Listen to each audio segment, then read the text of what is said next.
السلام علیکم ورحمۃ اللہ وبرکاتہ۔ سیرت النبی صلی اللہ علیہ وسلم کا جو سلسلہ چل رہا تھا اس کا اگلا حصہ پیش خدمت ہے۔ اس سے پہلے ہم نے واقع افک کے بارے میں پڑھا، جس میں نبی کریم صلی اللہ علیہ وسلم کی زوجہ مطہرہ عائشہ صدیقہ رضی اللہ عنہا کے بارے میں لوگوں نے چند افواہیں اٹھائی تھی، جس کے بعد نبی کریم صلی اللہ علیہ وسلم پر اللہ تعالیٰ نے وحی بھیج کر عائشہ صدیقہ رضی اللہ عنہا کو ان تہمتوں سے بری کر دیا تھا۔ اب اس کے آگے غزوہ مرسی کے بعد کی فوجی مہمات۔ سریہ دیار بنی کلب، علاقہ دومت الجندل۔ یہ سریہ عبد الرحمن بن عوف رضی اللہ عنہ کی قیادت میں شعبان 6 ہجری میں بھیجا گیا۔ رسول اللہ صلی اللہ علیہ وسلم نے انہیں اپنے سامنے بٹھا کر خود اپنے دست مبارک سے پگڑی باندھی اور لڑائی میں سب سے اچھی صورت اختیار کرنے کی وصیت فرمائی، اور فرمایا کہ اگر وہ لوگ تمہاری اطاعت کر لیں تو تم ان کے بادشاہ کی لڑکی سے شادی کر لینا۔ عبد الرحمن بن عوف رضی اللہ عنہ نے وہاں پہنچ کر 3 روز پہم اسلام کی دعوت دی۔ بالآخر قوم نے اسلام قبول کر لیا۔ پھر عبد الرحمن بن عوف رضی اللہ عنہ نے تمازر بنت اسبغ سے شادی کی۔ یہی عبد الرحمن کے صاحبزادے ابو سلمہ کی ماں ہیں۔ اس خاتون کے والد اپنی قوم کے سردار اور بادشاہ تھے۔ سریہ دیار بنی سعد، علاقہ فدک۔ یہ سریہ شعبان 6 ہجری میں علی رضی اللہ عنہ کی سرگردگی میں روانہ کیا گیا۔ اس کی وجہ یہ ہوئی کہ رسول اللہ صلی اللہ علیہ وسلم کو معلوم ہوا کہ بنو سعد کی ایک جماعت یہود کو کمک پہنچانا چاہتی ہے، لہٰذا آپ صلی اللہ علیہ وسلم نے علی رضی اللہ عنہ کو 200 آدمی دے کر روانہ فرمایا۔ یہ لوگ رات میں سفر کرتے اور دن میں چھپے رہتے تھے۔ آخر ایک جاسوس گرفت میں آیا اور اس نے اقرار کیا کہ ان لوگوں نے خیبر کی کھجوروں کے عوض امداد فراہم کرنے کی پیشکش کی ہے۔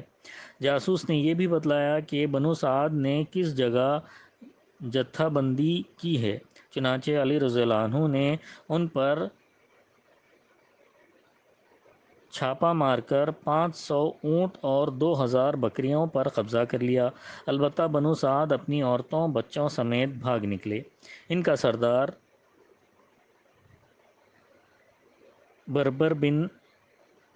دبر بن علیم تھا۔ سریہ وادی القریٰ۔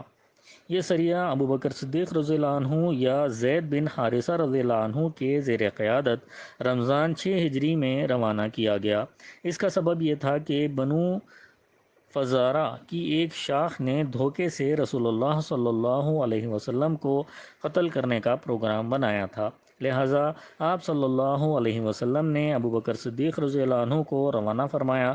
سلمہ بن اکوا رضی اللہ عنہ کا بیان ہے کہ اس سریے میں بھی آپ کے ساتھ تھا۔ جب ہم صبح کی نماز پڑھ چکے تو آپ کے حکم سے ہم لوگوں نے چھاپا مارا اور چشمے پر دھابا بول دیا۔ ابو بکر صدیق رضی اللہ عنہ نے کچھ لوگوں کو قتل کیا۔ میں نے ایک گروہ کو دیکھا جس میں عورتیں اور بچے بھی تھے۔ مجھے اندیشہ ہوا کہ کہیں یہ لوگ مجھ سے پہلے پہاڑ پر نہ پہنچ جائیں۔ میں نے ان کو پکڑنے کی کوشش کی اور ان کے اور پہاڑ کے درمیان ایک تیر پھینکا۔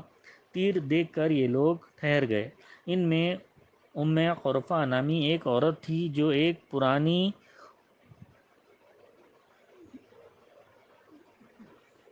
پرانا کپڑا اوڑھے ہوئے تھی۔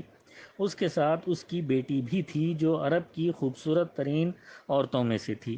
میں ان سب کو کھینچتا ہوا ابو بکر صدیق رضی اللہ عنہ کے پاس لے آیا۔ انہوں نے وہ لڑکی مجھے عطا کی۔ میں نے اس کا کپڑا تک نہ کھولا تھا کہ بعد میں رسول اللہ صلی اللہ علیہ وسلم نے یہ لڑکی مجھ سلمہ رضی اللہ عنہ بن اقوا سے لے کر مکہ بھیج دی اور اس کے عوض وہاں کے متعدد مسلمان قیدیوں کو رہا کرا لیا۔ خرفہ ایک شیطان صفت عورت تھی، نبی صلی اللہ علیہ وسلم کے قتل کی تدبیریں کیا کرتی تھی اور اس مقصد کے لیے اس نے اپنے خاندان کے 30 شہسوار بھی تیار کیے تھے، لہٰذا اسے ٹھیک بدلہ مل گیا اور اس کے 30 سوار مارے گئے۔ سریہ ارنیین، یہ سریہ شوال 6 ہجری میں کرز بن جابر فہری رضی اللہ عنہ کی قیادت میں روانہ کیا گیا۔ اس کا سبب یہ ہوا کہ عقل اور اورینا کے چند افراد نے مدینہ آ کر اسلام کا اظہار کیا اور مدینہ ہی میں قیام کیا، لیکن ان کے لیے مدینہ کی ایک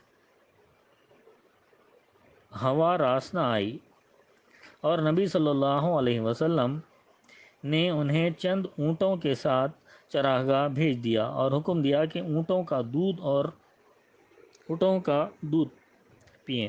جب یہ لوگ تندرست ہو گئے تو رسول اللہ صلی اللہ علیہ وسلم کے راعی کو قتل کر دیا، اونٹوں کو ہانک لے گئے اور اظہار اسلام کے بعد اب پھر کفر اختیار کر لیا، لہٰذا رسول اللہ صلی اللہ علیہ وسلم نے ان کی تلاش کے لیے کرز بن جابر رضی اللہ عنہ کو 20 صحابہ رضی اللہ عنہم کی معیت میں روانہ فرمایا اور یہ دعا فرمائی کہ اے اللہ، ارنیوں پر راستہ اندھا کر دے اور کنگن سے بھی زیادہ تنگ بنا دے۔ اللہ تعالیٰ نے یہ دعا قبول فرمائی، ان پر راستہ اندھا کر دیا، چنانچہ وہ پکڑ لیے گئے اور انہوں نے مسلمان چرواہوں کے ساتھ جو کچھ کیا تھا اس کے قصاص اور بدلے کے طور پر ان کے ہاتھ پاؤں کاٹ دیے گئے۔ آنکھوں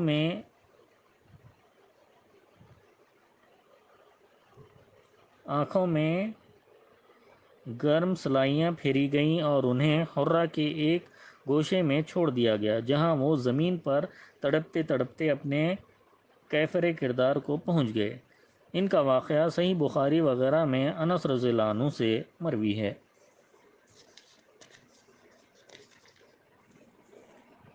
اہل سیر اس کے بعد ایک اور سریہ کا ذکر کرتے ہیں جسے عمرو بن امیہ زمری رضی اللہ عنہ نے سلمہ رضی اللہ عنہ کی رفاقت میں شوال 6 ہجری میں کیا تھا۔ اس کی تفصیل یہ بتائی گئی ہے کہ عمر رضی اللہ عنہ بن امیہ زمری ابو سفیان کو قتل کرنے کے لیے مکہ تشریف لے گئے تھے، کیونکہ ابو سفیان نے نبی صلی اللہ علیہ وسلم کو قتل کرنے کے لیے ایک اعرابی کو مدینہ بھیجا تھا، البتہ فریقین میں سے کوئی بھی اپنی مہم میں کامیاب نہ ہو سکا۔ اہل سیر یہ بھی کہتے ہیں کہ اسی سفر میں عمرو رضی اللہ عنہ بن امیہ زمری نے 3 کافروں کو قتل کیا تھا اور خبیب رضی اللہ عنہ کی لاش اٹھائی تھی، حالانکہ خبیب کی شہادت کا واقعہ رجی کے چند دن یا چند مہینے بعد کا ہے اور رجی کا واقعہ صفر 4 ہجری کا ہے، اس لیے میں یہ سمجھنے سے قاصر ہوں کہ آیا یہ دونوں الگ الگ سفر کے واقعات تھے جو اہل سیر پر مختلط اور گڑبڑ ہو گئے اور انہوں نے دونوں کو ایک ہی سفر میں ذکر کر دیا، یا یہ کہ واقعتاً دونوں واقعے ایک ہی سفر میں پیش آئے لیکن اہل سیر سے تعین میں غلطی ہو گئی اور انہوں نے اسے 4 ہجری کے بجائے 6 ہجری میں ذکر کیا۔ علامہ منصور پوری رحمۃ اللہ علیہ نے بھی اس واقعے کو جنگی مہم یا سریہ تسلیم کرنے سے انکار کیا ہے، واللہ عالم۔ یہ ہے وہ سرایا اور غزوات جو جنگ احزاب و بنی قریظہ کے بعد پیش آئے، ان میں سے کسی بھی سریے یا غزوے میں کوئی سخت جنگ نہیں ہوئی، صرف بعض میں معمولی قسم کی جھڑپیں ہوئیں، لہٰذا ان مہموں کو جنگ کے بجائے طلایہ گردی، فوجی گشت اور تادیبی نقل و حرکت کہا جا سکتا ہے، جس کا مقصد ڈھیٹ بدوؤں اور اکڑے ہوئے دشمنوں کو خوفزدہ کرنا تھا۔ حالانکہ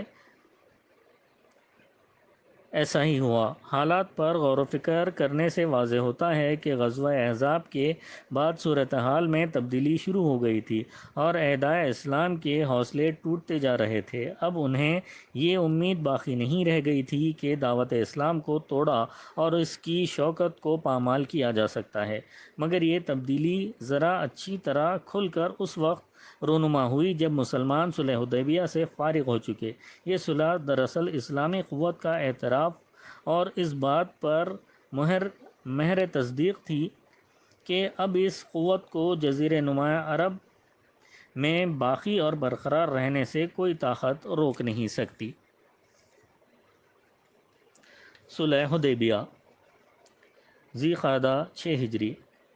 عمرہ حدیبیہ کا سبب: جب جزیرہ نما عرب میں حالات بڑی حد تک مسلمانوں کے موافق ہو گئے تو اسلامی دعوت کی کامیابی اور فتح اعظم کے آثار رفتہ رفتہ نمایاں ہونا شروع ہو گئے، اور مسجد حرام میں جس کا دروازہ مشرکین نے مسلمانوں پر 6 برس سے بند کر رکھا تھا، مسلمانوں کے لیے عبادت کا حق تسلیم کیے جانے کی تمہیدات شروع ہو گئیں۔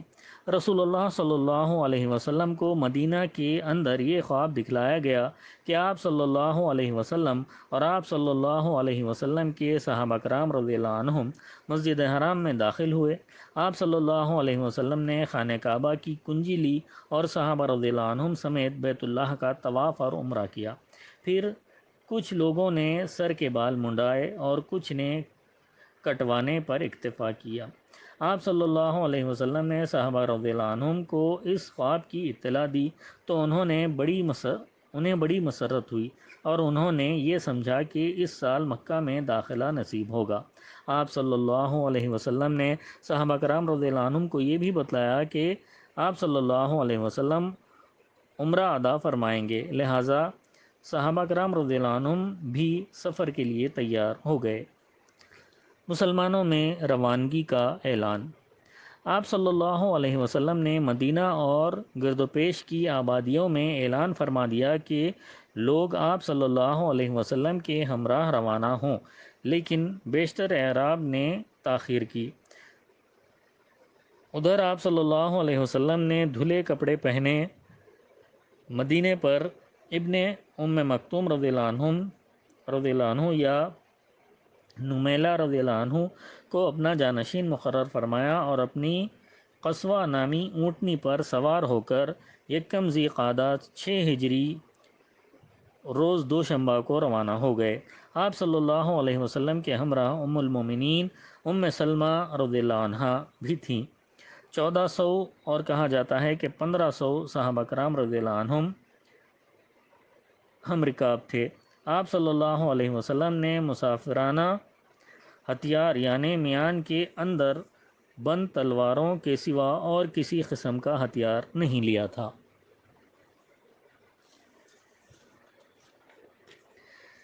انشاءاللہ تعالی اس کے بعد اگلی نشست میں بیان کیا جائے گا۔